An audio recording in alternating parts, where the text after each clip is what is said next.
How to remove someone from an Instagram group.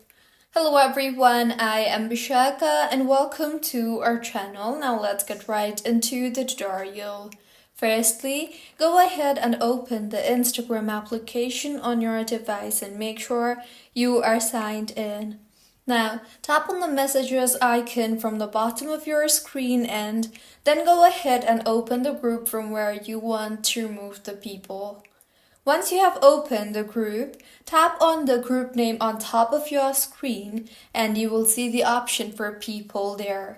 So, tap on the people option you see there and then go ahead and tap on the three dots right beside the person that you want to remove, and in the menu that appears you will see the remove from group option. Tap on that and with this, that particular individual will be removed. Make sure that you will have to be an admin of the group in order to remove the people. So this is how you can remove someone from Instagram group. If you find this tutorial helpful, please like the video and do comment if you have any queries.